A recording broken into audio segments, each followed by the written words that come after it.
Russell Cop. We worked with him. He did a survey of all of them. Well, I'd say about 6 acres of the property here.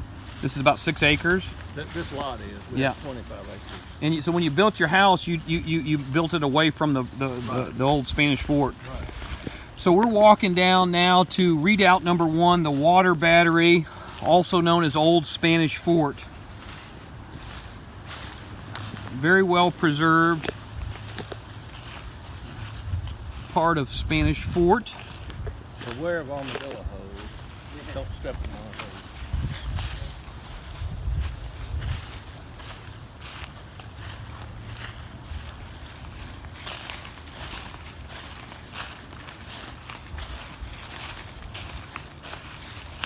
You can see that some of the earthworks there, and we'll go around the easy way. Wow.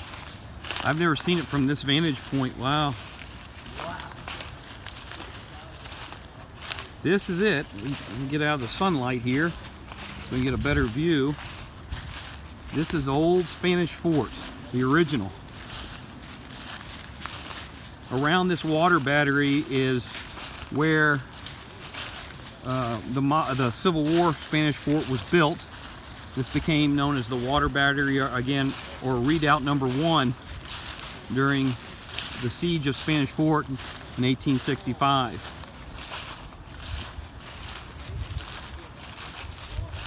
I think the Spanish built this fort in 1779 or 75. I think 79. According to Dr. Wascroft, to protect the trading interests between Mobile and Pensacola.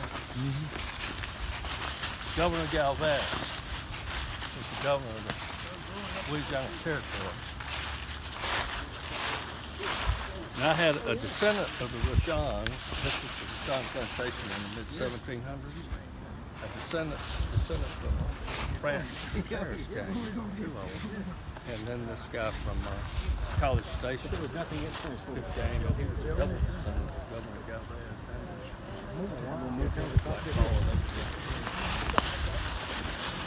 But this is where the old Spanish fort, That's what they the say. site was here. That's what I'm told. And this is the magazine here, they say. This is the magazine. The Civil War Spanish fort was built on the site of the old. Yeah, well, no, it surrounds it. This is this. They put embankments up here, and I think they have some buildings. See where it says Old Spanish Fort right there. Yep. If you look on the map, and there's McDermott on the to the south of it where we were earlier. Yep. And this is where we are right now at Old Spanish Fort, right here. This is also known as the water battery. So, Yeah, it's facing the water. You can get a glimpse. so we walk over here, we can see the water. Is that correct? Wow.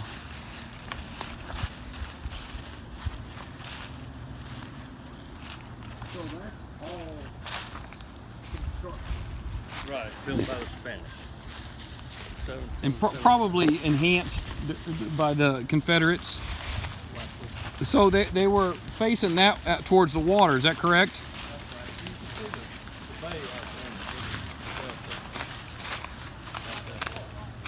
Nice bluff here. You can see why they. It's hard to walk up this bluff. Wow. As you can see, it's very, very steep. There's a road down there.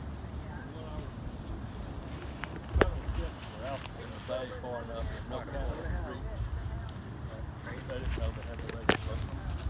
They had limited powder for the legislation. In fact, that one of the neighbors wrote an article on that. He said that the first shot took down 11 sailors in the federal ship. Knocked the sail down in the bay.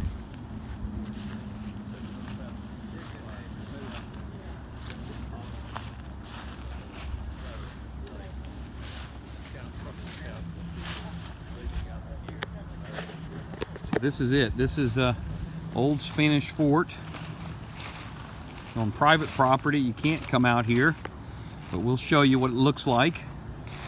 Out there is the water. As you can see why they called it the water battery. But this is very much intact.